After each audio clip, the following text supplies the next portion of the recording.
Hey everyone. In this video, I want to talk to you about how social media interactions aren't real. So what I mean is social media interactions aren't a good indicator of somebody actually being a real part of your life and them actually caring about you. So if somebody likes all of your Facebook status updates and they like all of your Instagram photos and they see all of your stories and maybe even react to your stories, but they never actually take the time to reach out to you, to message you, to call you, to try to meet up with you in person, then I would say that that person actually isn't a part of your life. They actually don't truly care about you because they're doing the bare minimum to make it seem like they're a part of your life or like they care about you, but they're not actually putting in any real effort, they're not taking any real action. Because liking everything that you put out there is as simple as tapping a button. There's no effort in that. It's super easy. So I would always say you should pay attention to people's actions in this regard. Because if they're liking everything that you put out there, but they never fully reach out to you in any meaningful way, then this person isn't what I would call a friend. They're an acquaintance, so drop them in that bucket. Don't treat them as you would a friend, and don't even think of them or refer to them as a true friend, because they're not. A real friend is somebody who will reach out to you, who will try to be a part of your life. So this video is kind of more just a reminder that you need to think in this way, because I don't want you guys to fall into a trap that I used to fall into where I thought that everybody I had on Facebook actually cared about me and that they truly were my friends, because they weren't. That's just the way life is, and it's not a sad thing, it's just a part of life. It's very difficult to have, I think psychologists say, more than 150 people in your life who truly care about you, who are actually people that you really know well.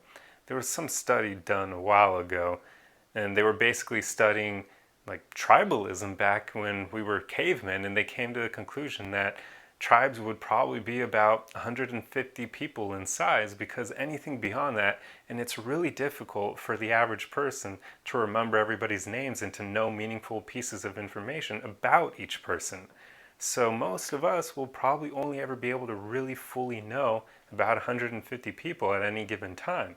So if you have more friends or followers than that on your Facebook or your Instagram, then there are good odds that these people don't actually know you well and you don't know them well. And that's okay. So don't treat it as a bad thing. But remember, you don't want to treat these people like they're actually real friends, like they actually care about you and like they're actually a part of your life. Throw them in that acquaintance bucket and remember to always treat them in that way, because until they take real action to be a part of your life and they show you that they actually care about you, they're just an acquaintance. They're not a real friend. So this is just something that you need to keep in mind when using social media. And one pro tip that I'll end the video with is every few years you should actually go through your social media and make sure that you have people on there that you actually want to have on there. So if you no longer talk to some of these people, then every few years clean out your social media. Stop or unfriend them on Facebook, or stop following them on Instagram, or whatever it may be, Snapchat, I don't know, whatever people are using all the time nowadays. So just clean your social media every few years. It helps immensely getting rid of all the weeds in there. Not to call people weeds, but I mean, if you never reach out to them and they're just sitting there, then what's the point in having them on your page anyway? So it's a good little tip to just do that every so often, just so that you make sure that the people on your social media are people who actually hopefully care about you and are a part of your life, and that way whatever you put on there will only be seen by people who are actually already in your life and actually care about you. And I guess one final pro tip is just don't post things on social media for attention or validation. That's just, come on. I've made plenty of other videos in the past on why you shouldn't care what people think about you, and this applies big time here, because if you're always posting for attention and validation, then that's a really big insecurity and a really big crutch, and it's going to lead to you being unhappy. So check out those previous videos I've made. But anyway, now I'm going to end this one here. So I hope this video helped you, and I'll see you guys in the next one. Arrivederci.